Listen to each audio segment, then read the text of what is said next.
7, 8 Uhr morgens. Das ist das Schöne, wenn man draußen schläft, dass man wirklich früh unterwegs ist. Heute geht's nach Ljubljana.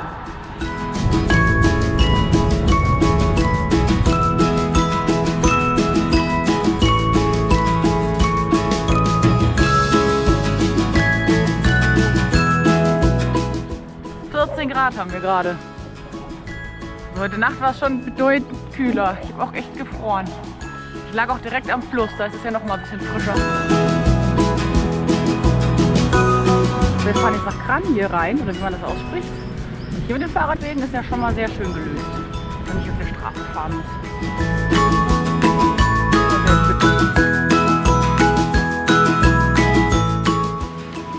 Ja, das sieht mal aus.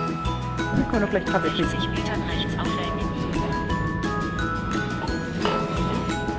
Richtig süß hier.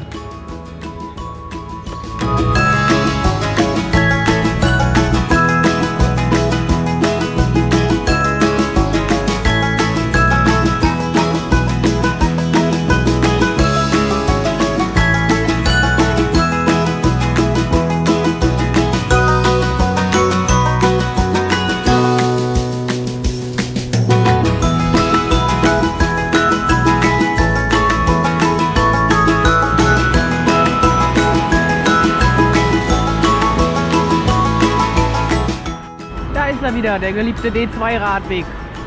Auch nach Ljubljana. Hier ist eine Baustelle. Müssen wir mal gucken, wie wir hier über die Straße durchkommen. Gut, dass ich kein Rennrad habe.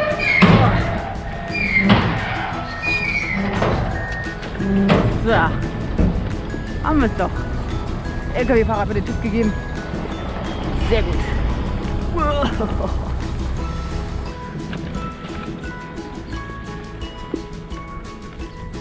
Hänger ist vielleicht ein bisschen breit. Bisschen schief für dich, Zuria. Ich hoffe, dass du nicht umkippst. Probieren wir das.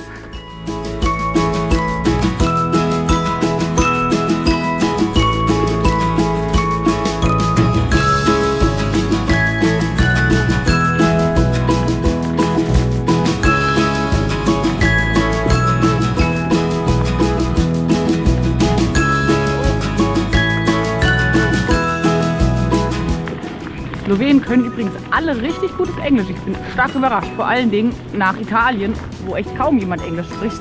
Das ist hier echt eine nette Abwechslung und viele können auch Deutsch.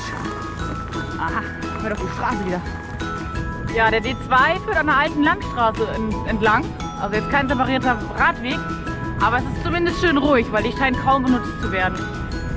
Ganz anders als die Strecke von Bled zum anderen See. Oder die ganze Strecke, die ich gestern gefahren habe. Es gibt tatsächlich einen Fahrradweg dahin, habe ich gesehen. Ich frage mich nur, warum Komoot mich die nicht fahren lässt. Gestern komplett hätte es Fahrradweg gegeben. Ich glaube sogar, dass ich noch nicht mal diesen Berg hätte hochgemusst, dass es Fahrradweg drumherum geht. So sah das zumindest auf der Karte aus. Von Slowenien, also von der slowenischen Tourismusbehörde. Das Problem ist nur, dass die leider nur eine Karte haben auf Papier. Eine sehr, sehr ungenaue Karte. Und es gibt keine GPS-Daten, gar nichts, was man irgendwie mal angucken könnte, runterladen könnte. Und auch auf deren Seite ist es echt schwierig. Wir haben zwar jetzt die Radwege auch eingezeichnet und auch quasi wie so Touren, aber auch da wieder keine Karte, wo man sehen kann, welcher Radweg wo lang führt und welchen man nehmen kann. Da ist mir aufgefallen, schon seit längerem, dass es super geil wäre, wenn es eine App gäbe, wo einfach nur die Radwege drin sind. Zum Beispiel von Italien dieses BC Italia, wo die Radwege drin stehen. Dann von der Schweiz einfach auch nur die Radwege drin sind und nicht, was Komoot einem vorschlägt. Was dann die beste, kürzeste, was auch immer Route ist, die aber auf den Straßen lang führt, sondern wirklich die offiziellen Radwege, Fernradwege meinetwegen auch. Von Slowenien gibt es das ja genauso, von Deutschland auch. Und dann weiß man, okay, ich will den Radweg lang fahren und dann navigiert er einem zu dem Radweg und lässt einen den Radweg lang fahren. Alle Apps, die ich bisher ausprobiert habe, ja, sind zwar eine Navigation, aber schon, wenn du Pech hast, landest du halt auf den Autostraßen, auch wenn es einen Radweg parallel gibt. Das ist schon echt blöd. Das ist ganz interessant hier in Slowenien. Ich habe das schon öfter gesehen, dass die hier tatsächlich die Bürgersteige komplett absenken, um die Autos rauszulassen. Was ein bisschen schwierig ist als Fahrradweg, weil er die ganze Zeit hoch und runter geht. Und in Deutschland sind ja nur die Bürgersteige Kampen. Es führt eine ganz schön lange Straße nach Ljubljana rein. Durchs komplette Industriegebiet, habe ich das Gefühl. Die geht schon über 5 Kilometer.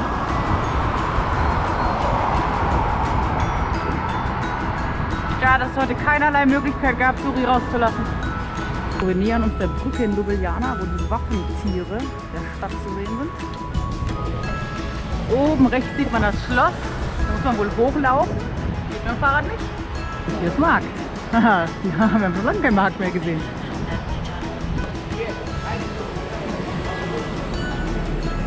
Carsharing. E-Autos, das finde ich auch gut.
Can I give her a cookie? Yeah, sure.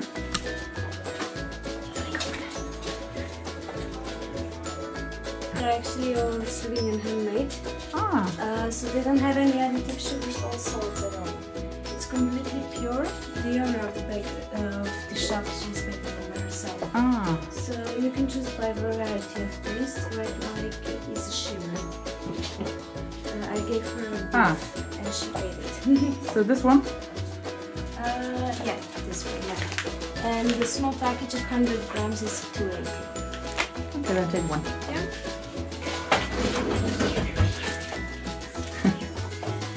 Can I take a short video of her while taking the biscuit? Sure. Sorry. Oh, zoom.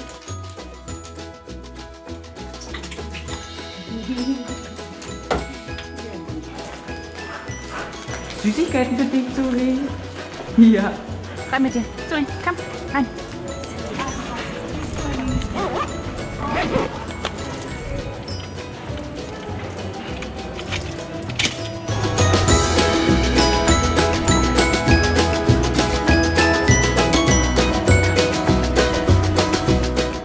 Heute ist tatsächlich die erste schlechte Situation auf der Reise. Also ich bin jetzt in Ljubljana, es ist ungefähr 11:30 und ich habe immer noch keinen Platz zum Schlafen. Und eigentlich hatte ich eine Couchsurferin. Die hat gemeint, irgendwie eine Freundin kam ins Krankenhaus und deshalb kann sie erst später nach Hause kommen und sie sagt mir nochmal Bescheid. Ich war halt um 1 schon in der Stadt, meinte, ja, kein Stress, sag mir einfach Bescheid, wenn du fertig bist, wenn du zu Hause bist. Und dann meinte sie, ja, okay. Und ja, jetzt haben wir halt 11 und sie hat mir immer noch nicht Bescheid gesagt. Ich habe ihr schon ein paar Mal geschrieben. Und jetzt hat sie das Handy ausgemacht, das heißt, sie hat auf jeden Fall auch gelesen und mir nicht geantwortet. Und jetzt müssen wir gucken, wo wir schlafen. Meine Akkus sind halt auch leer. Das heißt, ich kann nicht so richtig viel weiterfahren. Ich hatte heute einige Gelegenheiten, es aufzuladen, aber habe ich natürlich nicht gemacht, weil ich dachte, kann ich heute Nacht machen. Ja, und das Blöde ist auch, dass ich die ganze Zeit schon ein schlechtes Gefühl hatte. Also ich habe schon vor 2 Tagen das vereinbart und ich habe nicht drauf gehört. Dann wäre mir eigentlich klar gewesen, dass ich mir hätte irgendwas anderes noch organisieren müssen. Vor allem, ich habe heute Mittag eine super nette Frau getroffen. Die hat mir Fitnessriegel gegeben und Suri ganz viele Hundesüßigkeiten gekauft. Und die hat mich extra auch gefragt, ob ich einen Platz zum Schlafen habe. Und naja, bei ihr wäre ich super easy untergekommen. Ja, jetzt habe ich noch einen Radfahrer getroffen, eigentlich aus den USA. Der wohnt aber hier schon seit 5 Jahren und der hat aber gerade schon eine andere Radfahrerin, die er getroffen hat, unterwegs bei sich aufgenommen. Und der meinte, wenn ich gar nichts anderes finde, soll ich ihm Bescheid geben. Das heißt, ich werde jetzt nochmal gucken, ob ich vielleicht bei ihm unterkommen kann, aber eigentlich meinte er, wäre es viel zu eng. Und ja, ansonsten gucke ich mal auf dem Hostel oder so irgendwie, was geht. Mit Suri ist halt immer schwierig mit Tieren im Hostel, aber mal gucken. Also es wird sich schon eine Möglichkeit ergeben, aber ist halt irgendwie echt ein bisschen blöd gelaufen jetzt. Aber ja, passiert.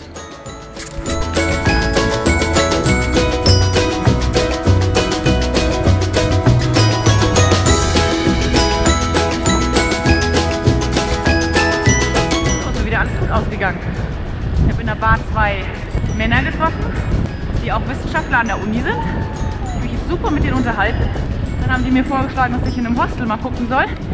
Das Hostel war leider schon zu, aber das Hostel hatte eine Bar. Und da habe ich dann Juri getroffen, der direkt gesagt hat, dass ich bei ihm schlafen kann. Dann habe ich auch noch mit den beiden Wissenschaftlern, Peter und Christoph, zusammen Bier getrunken. In der einen Bar und dann in der anderen mit Juri. Alles gut.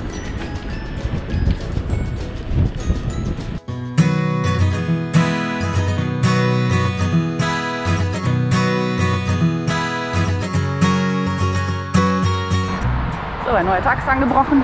Wir gehen jetzt noch Kaffee trinken. Und dann treffe ich auch meine Couchsurferin. Die hat mich zum Frühstück eingeladen.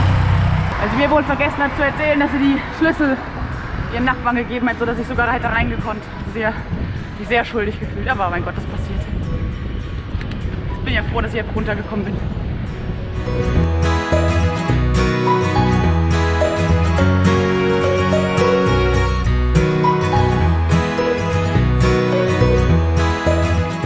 Es ist ziemlich windig.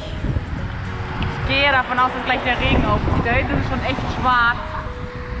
Der See, wo ich hin möchte, sind noch 14 Kilometer. Das heißt, ich halte es für klüger, erst mal hier unter die Treppe zu gehen und zu warten, bis der gröbste Regen durch ist. Irgendwie regnet es immer noch nicht nach einer Dreiviertelstunde, also fahren wir jetzt noch ein bisschen weiter. Der See ist noch so 10 Kilometer entfernt. Ja, ich habe mich mit Vita getroffen, mit der Couchsurferin. Und ja, sie hat einen Pitbull, der nicht so gut mit anderen Hunden kann und der ist auch direkt Zuri angegriffen. Und dann hat Zuri sie nochmal später angegriffen. Zuri hatte noch nichts gegessen und deshalb hat sie gedacht, sie kriegt vielleicht ein bisschen was von meinem Essen ab. Dann war die andere Hündin ein bisschen zu nah am Essen und dann fand Zuri das nicht so gut. Ich hätte bei ihr auch noch mehrere Nächte jetzt bleiben können. Sie hat sich auch super entschuldigt, dass ihr das total leid tut, dass sie dachte, dass sie den Schlüssel hinterlegt hätte bei den Nachbarn und mir das gesagt hätte. Und das hat sie dann halt nicht gemacht. Und dass ihr Handy ausgegangen ist, beziehungsweise sie es vergessen hat im Krankenhaus. Dann hat sie mich jetzt zum Essen eingeladen und so. Und das war super nett. Aber das war mir ein bisschen zu stressig mit den Hunden, weil sie noch einen zweiten Hund hat und die beiden Hunde sich auch nicht verstehen, die dann immer in extra Zimmer sein müssen. Und dann hatte ich auch nicht so ein gutes Gefühl. Da habe ich gedacht, nee, dann schlafe ich heute lieber draußen, auch wenn es regnen wird. Das ist mir irgendwie sicherer, als statt dass vielleicht Zuri noch irgendwie was passiert. Da habe ich auch keinen Bock drauf. So, und deshalb gucke ich mal, wie jetzt dieser Badesee aussieht. Ob ich da irgendwo mein Zelt aufschlagen kann.